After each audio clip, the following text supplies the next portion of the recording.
Your Excellencies, distinguished heads of government and heads of state, Your Excellencies, distinguished delegates, I bring salutations from President William Ruto of Kenya, and I make this statement on his behalf. I congratulate you, Mr. President, on your election as the President of COP29 and commend the people and government of Azerbaijan for hosting this historic meeting.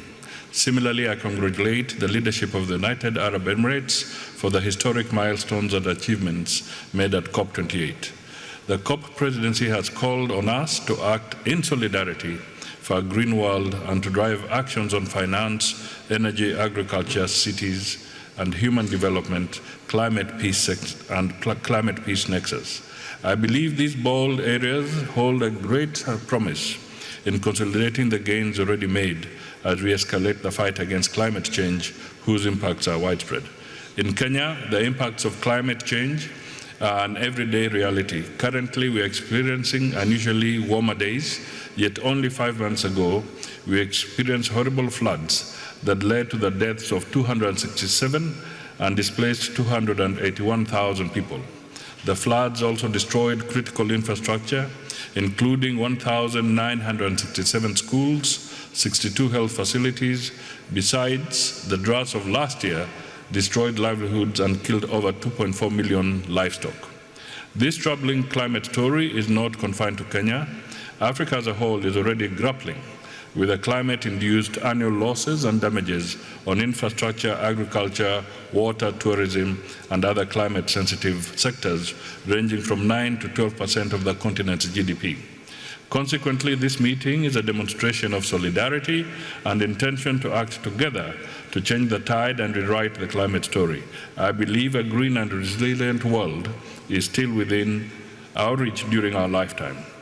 This finance COP can make it happen by agreeing to scale up the climate finance based on a new collective quantified goal, quantum for not less than $1.3 trillion annually from 2025. This is key to meet the adaptation and loss damage needs of developing countries. The COP should also agree on quantum of not less than $5.8 trillion for the implementation of NDCs by 2030. Further, we must agree to deliver this vital financing both in quality and urgency, as well as with transparency and ease of access. This is crucial in accelerating implementation of the national adaptation plans. We equally need to agree on a global goal on adaptation as we significantly increase ambition for the NDCs to limit a global temperature rise to 1.5 degrees Celsius above pre-industrial levels. The COP should agree on the investment measures to triple installed renewable energy capacity by 2030. Enhanced cooperation on carbon markets under Article 6 of the Paris Agreement has a huge untapped potential to unlock the much-needed public and private capital. I am aware the current carbon markets are facing price volatility and misallocation of credits, lack of uniform standards, and climate justice. The COP must therefore address these issues and others in a conclusive manner and operationalize Article 6 through renewable bilateral agreements and centralized multilateral marketplace. The loss and damage facility has progressed commendably from Sharm el-Sheikh 2 years ago to Dubai last year. While I acknowledge the milestones so far realized, I urge this gathering to operationalize the loss and damage fund, as well as to fast-track establishment of a mechanism to handle unique needs of vulnerable developing countries. The response measures are critical in mitigating climate change.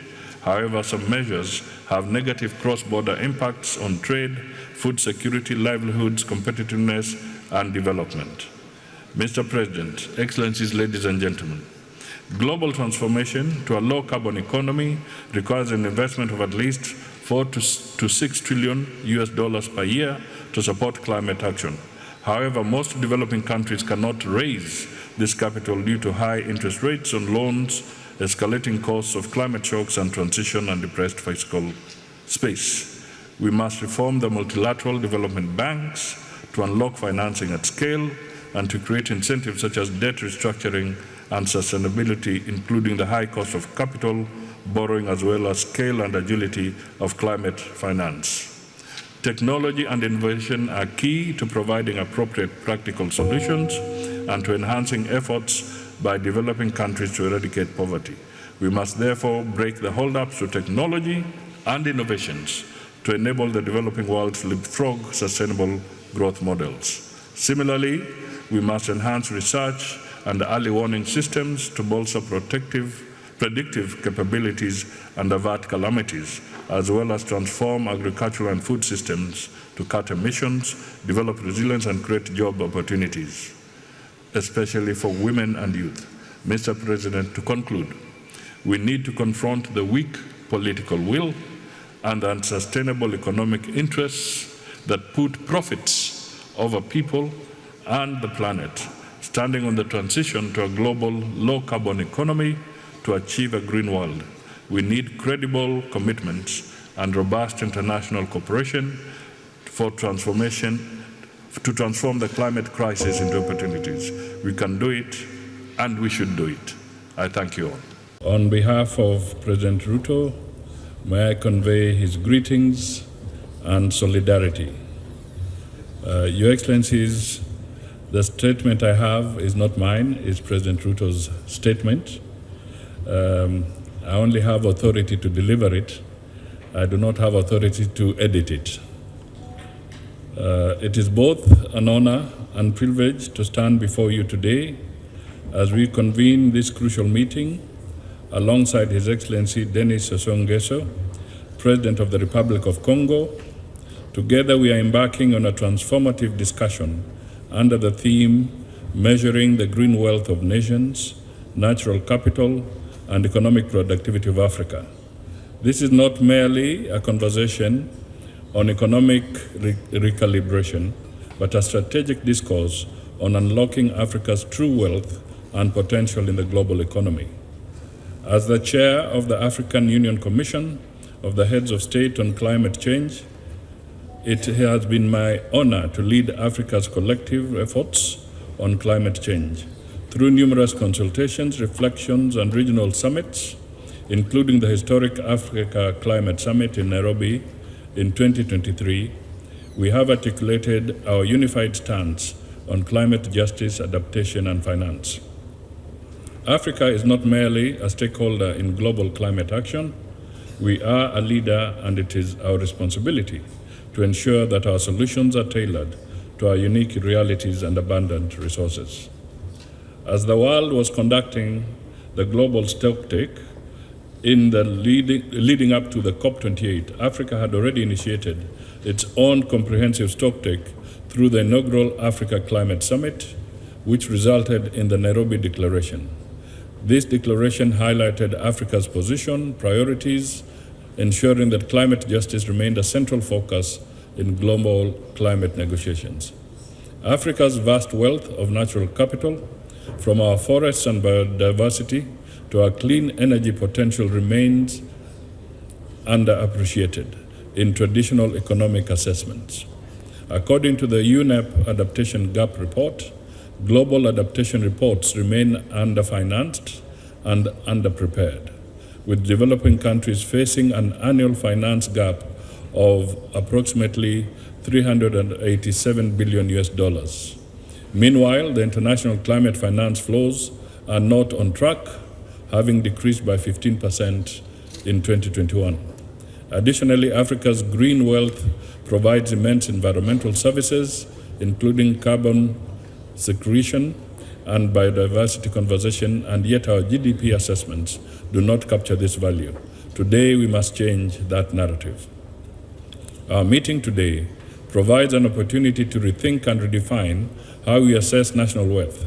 We must shift towards natural capital accounting, which will allow us to capture the true value of Africa's natural assets, such as the Congo Basin, which absorbs over 1.5 billion tons of carbon dioxide annually. Africa is one of the richest continents in terms of ecosystem services, yet we remain nature-rich but cash-poor. By properly valuing our green wealth, we can unlock new financial flows to green investments, bolster our economies, and even improve our credit ratings by showcasing the true asset base of our nations.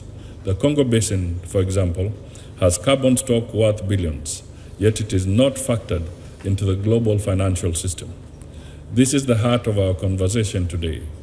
How can we ensure that Africa's ecosystems, services from carbon secretion to pollution control are valued as global public goods?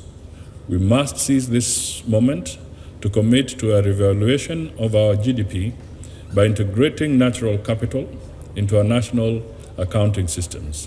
This will not only provide the world with a more accurate representation of Africa's true wealth, but also help raise resources through initiatives like the Green Bond Market, mobilizing financing for climate-resilient infrastructure and sustainable growth. Africa must transition from being seen as an aid-dependent continent to a partner of equal standing in the global economy. We are endowed with critical minerals, renewable energy resources, and a young, dynamic workforce, all of which position us as key players in the transition to a green global economy. Our message to the world is clear.